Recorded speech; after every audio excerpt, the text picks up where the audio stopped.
എല്ലാവർക്കും നമസ്കാരം. ഈ ഒരു ദിവ്യമായ പരിപാവനമായ ഒരു സ്ഥലത്തേക്ക് ഇന്ന് എത്തിച്ചേരാൻ സാധിച്ചതിൽ ഏറ്റവും ദൈവത്തോട് നന്ദി പറയുന്നു. ഗുരുസ്ഥാനീയരായ ആളുകളോടൊപ്പം ഈ വേദി പങ്കിടാൻ സാധിച്ചതിലും സന്തോഷം. പ്രത്യേകിച്ച് സ്വാമിജിയോടൊപ്പം ആദ്യമായിട്ടാണ് ഒരു വേദി പങ്കിടുന്നത്. മലനാട് ടി വിയുടെ ഈ ഒരു നിസ്വാർത്ഥമായ മാധ്യമ സേവനം അത് അഭിനന്ദിക്കാതെ തരമില്ല. എന്നും ഈ ഒരു ചാനലിനൊപ്പം സഞ്ചരിക്കാൻ ആഗ്രഹിക്കുന്ന ഒരാൾ തന്നെയാണ് ഞാനും. കാരണം എൻ്റെ കഴിഞ്ഞ 10-20 വർഷമായിട്ടുള്ള തെരുവിലെ ജീവിതത്തിന് എനിക്ക് തോന്നുന്നു ഏറ്റവും കൂടുതൽ സപ്പോർട്ട് ചെയ്തിട്ടുള്ളത് ഇവിടുത്തെ പല ചാനലുകൾക്കൊപ്പം ഏറ്റവും മുൻനിരയിൽ നിന്നിട്ടുള്ളൊരു ചാനൽ മലനാട് ന്യൂസ് തന്നെയാണെന്ന് തോന്നുന്നു. ആദ്യകാലം തൊട്ട് തന്നെ സപ്പോർട്ട് ചെയ്യുന്നത്, അതിൽ പ്രത്യേകം നന്ദി. പിന്നെ എനിക്ക് ഇപ്പം നേരത്തെ പറഞ്ഞതുപോലെ തന്നെ ഒരുപാട് ഹൃദയത്തോട് ചേർത്ത് വെച്ചിരിക്കുന്ന കുറേ സഹോദരങ്ങളുണ്ട്. ഈ നാടിനെ നന്മയിലേക്ക് നയിക്കുന്ന, നിസ്വാർത്ഥമായിട്ട് സേവനം ചെയ്യുന്ന, മനസ്സറിഞ്ഞ് ചാരിറ്റി അല്ലെങ്കിൽ കാരുണ്യം എന്താണെന്ന് ജീവിതം കൊണ്ട് നമ്മളെ പഠിപ്പിക്കുന്ന കുറേ മനുഷ്യരുണ്ട്. അതിൽ കുറേ ആളുകൾ ഇന്നിവിടെ എത്തിയിട്ടുണ്ട്. എൻ്റെ ക്ഷണം സ്വീകരിച്ച് ഇവിടെ എത്തിയ സിസ്റ്റേഴ്സും സോണി സഹോദരനും അതേപോലെ ശ്രീനാഥ് സാറിനും അടക്കം നമ്മുടെ വാത്സല്യത്തിലെ എല്ലാ അംഗങ്ങൾക്കും പ്രത്യേകം നന്ദി. നാസർ മാനു എന്ന വ്യക്തിയെക്കുറിച്ച് നമുക്ക് പറയാൻ പറ്റില്ല. അത്രത്തോളം എനിക്ക് തോന്നുന്നു അദ്ദേഹം ചെയ്തിരിക്കുന്ന സേവനങ്ങളുടെ ചെറിയ അംശം മാത്രമാണ് ജയേഷേട്ടൻ ഇവിടെ പറഞ്ഞത്.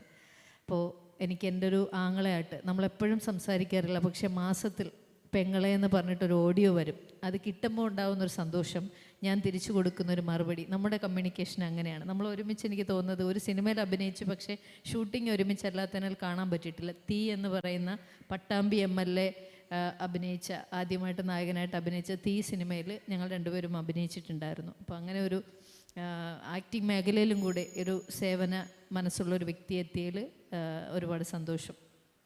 ഇപ്പം ജയേഷ് സാറ് ചോദിച്ചത് നമ്മുടെ ഗ്ലോബൽ പീസ് അതോറിറ്റി എന്ന് പറയുന്ന NGOയുടെ പ്രവർത്തനങ്ങളാണ്.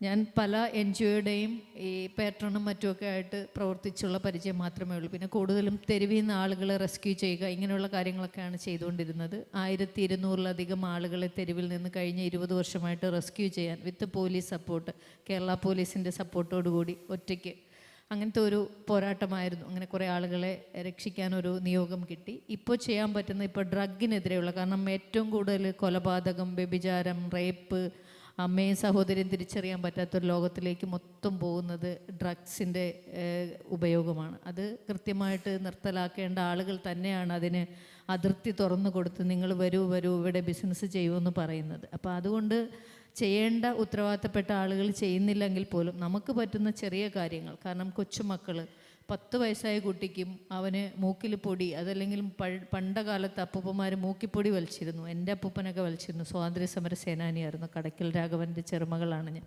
അപ്പോൾ അദ്ദേഹമൊക്കെ മൂക്കുപ്പൊടി വലിക്കുമ്പോൾ നമ്മളും പോയി എടുത്തിട്ടുണ്ട്. അന്ന് അതുപോലും അപ്പൂപ്പൻ പറയും, അത് പെൺകുട്ടികൾക്ക് വലിക്കാൻ പാടില്ല, ഇത് മൂക്കിൽ കയറിയാൽ തുമ്മി ഉപ്പാട് വരുമെന്ന് പറയും. അപ്പോൾ അപ്പൂപ്പൻ അതുപോലും ഭദ്രമായി നമ്മൾ കാണാതെ തിരിഞ്ഞൊക്കെ ഇരുന്നാണ് മൂക്കുപ്പൊടി പോലും വലിച്ചിരുന്നത്. ഇന്ന് അതേസമയം കളറ് മാറി, അതിൻ്റെ ലഹരിയുടെ വീര്യം കൂടി വെള്ളപ്പൊടിയായി, അതൊക്കെ എന്തോ ഒരു വലിയൊരു സന്തോഷത്തിൽ കൂട്ടായിട്ടിരുന്ന് വലിച്ചു മരിക്കുന്ന ഒരു യുവത്വം. അതൊന്നും കാണാനുള്ള ഒരു കരുത്ത് നമ്മളെപ്പോലുള്ളവർക്കില്ല. അപ്പോൾ നശിച്ചുകൊണ്ടിരിക്കുകയാണ് കുട്ടികളുടെ ഒരു വലിയ വിഭാഗം. അതിലാണെന്നും പെണ്ണെന്നുമില്ല. ഇപ്പോൾ ഏറ്റവും കുറഞ്ഞ എൻ്റെ നാട്ടിൽ തന്നെ ഇന്നലെ ഒരു സീരിയൽ നടിയാണെന്നും പറയുന്നുണ്ട്. ഇന്നലെ ചാനലിൽ ഒരു പെൺകുട്ടിയെ കാണിച്ചു, എനിക്ക് പരിചയം തോന്നില്ല. ആ കുട്ടിയെ ഡ്രഗ്സ് വീട്ടിൽ നിന്ന് പിടിച്ചു എന്ന് പറയുന്നു, കടയ്ക്കലിനടുത്ത്. അത് കൊടുത്തത് എൻ്റെ വീട്ടിൽ നിന്നൊരു 20 കിലോമീറ്റർ ദൂരെയുള്ള ഒരു പയ്യൻ്റെ പേരും പറയുന്നതായിട്ട്. അവനൊരു ഓട്ടോ ഡ്രൈവറാണ്. അപ്പോൾ ഇതൊക്കെയാണെങ്കിൽ ഇത്രത്തോളം, എൻ്റെ വീടെന്നൊക്കെ പറയുന്നത് തനി വില്ലേജാണ്. ഞാൻ ജനിച്ച സ്ഥലം കടയ്ക്കൽ ചിതറ, കൊല്ലം ജില്ലയിൽ. അപ്പോൾ ആ ഒരു വില്ലേജിൽ പോലും ഇത് കടന്നു വന്നിട്ടുണ്ടെങ്കിൽ എത്ര ഭയാനകമായിരിക്കും എന്ന് ആലോചിക്കണം. അപ്പോൾ ഡ്രഗ്സിനെതിരെയുള്ള വലിയൊരു മിഷൻ കേരള പോലീസുമായി സഹകരിച്ചുകൊണ്ട്, അതാണ് ഇന്ത്യയിലുടനീളം ട്രൈബൽ ഏരിയയിലേക്ക് പോയിട്ട് ആ കുട്ടികളെ, അതായത് ഇപ്പം ട്രൈബലിലുള്ള കുട്ടികളെ പോലും അവരിലേക്കും ഇത് എത്തിക്കാൻ ശ്രമിക്കുന്നുണ്ട്. നമ്മൾ വിചാരിക്കും സിറ്റിയിൽ വാഴുന്ന ഹോസ്റ്റലിൽ താമസിക്കുന്ന കുട്ടികൾ മാത്രമാണ്, അല്ല. ട്രൈബൽ ഏരിയയിൽ പോലും ഇത്തരം സാധനങ്ങൾ അകത്തേക്ക് കടത്താൻ ഇവിടുത്തെ അണ്ണന്മാർ മിടുക്കരാണ്. അപ്പോൾ അങ്ങനെയുള്ള ഒന്നും അറിയാത്ത ആളുകളെ ഇതിലേക്ക് പെടുത്തുന്ന ഒരു വിഭാഗം ആളുകളുണ്ട്. അതിനൊക്കെയുള്ള ഒരു ബോധവൽക്കരണ ക്യാമ്പാണ്. കാരണം എനിക്ക് എൻ്റെ NGO 3 വർഷമായി, ഡൽഹിയിലാണ് ഓഫീസ്. പക്ഷേ അതിനകത്ത് ഫണ്ടോ കാര്യങ്ങളൊന്നുമില്ല. അപ്പോൾ അതുകൊണ്ട് തന്നെ കുറേ ലിമിറ്റേഷനുണ്ട്.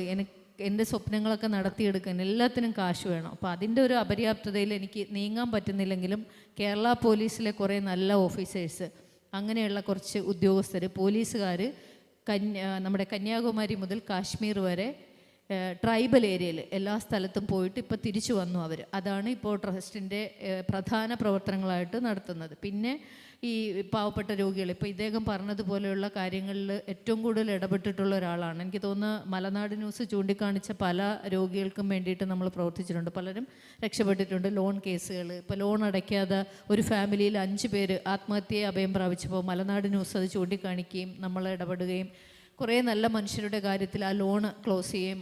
അങ്ങനെ തുടങ്ങി ചെറിയ ചെറിയ കാര്യങ്ങളിലാണ് ഇടപെടാൻ പറ്റുക. പിന്നെ തെരുവിൽ ഫുഡ് കൊടുക്കുന്ന പരിപാടിയുണ്ട്. അത് കഴിഞ്ഞ 10-20 വർഷമായിട്ട് എന്നെക്കൊണ്ട് പറ്റുന്നത്. ചിലപ്പോൾ ഒരു ദിവസം 5 പൊതിയാവും, ചിലപ്പോൾ 10 പൊതിയാവും. പൈസ ഉള്ളതുപോലെ ആളുകൾക്ക് അത് മുടങ്ങാതെ ആഹാരം കൊടുക്കാറുണ്ട്. അതാണ് എൻ്റെ ഒരു ഇത്. കാശില്ലെങ്കിൽ ഞാൻ ചിലപ്പം ഒരു ചായയും വടയിൽ ഒതുക്കും. കാശുണ്ടെങ്കിൽ അവർക്ക് ബിരിയാണി ജ്യൂസൊക്കെ വാങ്ങിക്കൊടുക്കും റോഡിലിരിക്കുന്ന ആളുകൾക്ക്. അത് കുറേ വർഷമായിട്ട് സൈഡിൽ കൂടെ ചെയ്യുന്നുണ്ട്. അതിപ്പോൾ ട്രസ്റ്റിൻ്റെ പേരിൽ ചെയ്യണം എന്നുള്ളൊരു ആഗ്രഹമുണ്ട്, അത് ചെയ്യുന്നു. പിന്നെ രോഗികൾക്ക് വേണ്ടിയിട്ടുള്ള ഫണ്ട് കണ്ടെത്തുക. ഇപ്പം എന്നെ അലട്ടുന്ന കുറേ കേസുകളുണ്ട്. ക്യാൻസർ രോഗികൾ, അതേപോലെ കിഡ്നി മാറ്റിവയ്ക്കൽ. ഇപ്പോൾ നേരത്തെ പറഞ്ഞതുപോലെ തന്നെ കിഡ്നി ഫെഡറേഷൻ്റെ അച്ഛനും ഞാനും കിഡ്നി ബിരിയാണി എന്ന് പറഞ്ഞിട്ട് അനിൽ പനച്ചൂരാൻ, നമ്മുടെ കവി മരിച്ചുപോയ അനിൽ പനച്ചൂരാൻ അഭിനയിച്ച, അതിൽ അദ്ദേഹത്തിൻ്റെ ഭാര്യയായിട്ട് അഭിനയിച്ചിട്ടുണ്ടായിരുന്നു ആ സിനിമയിൽ. അപ്പം ഞാൻ ഫാദർ ചിറമേലിനെ പരിചയപ്പെട്ടിരുന്നു. ചിറമേൽ ഫാദറിന് എന്നെ വലിയ ഇഷ്ടമാണ്.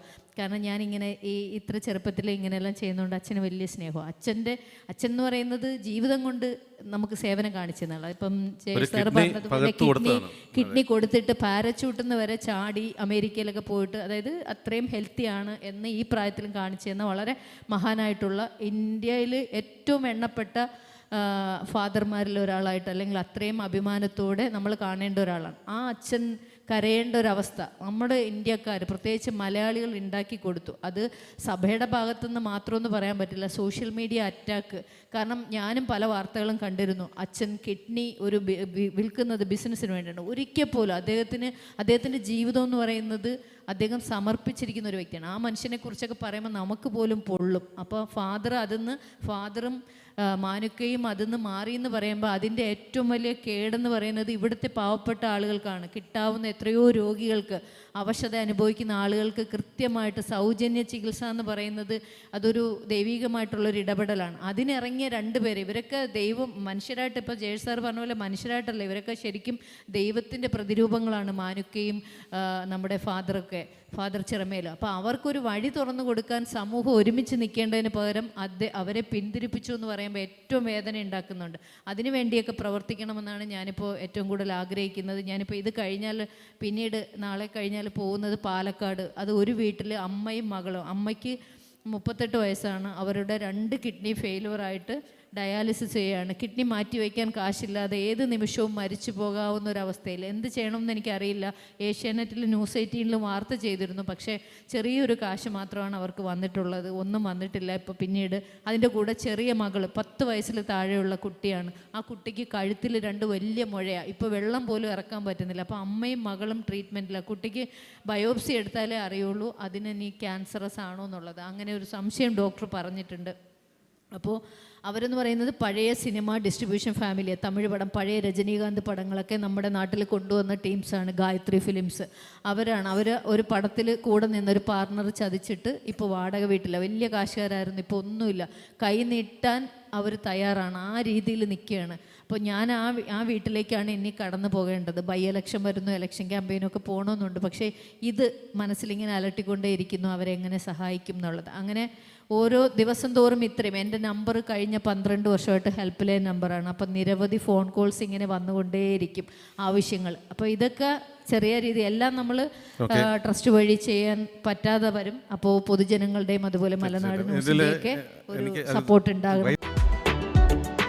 You are watching India's first NGO television, Malanadu TV India.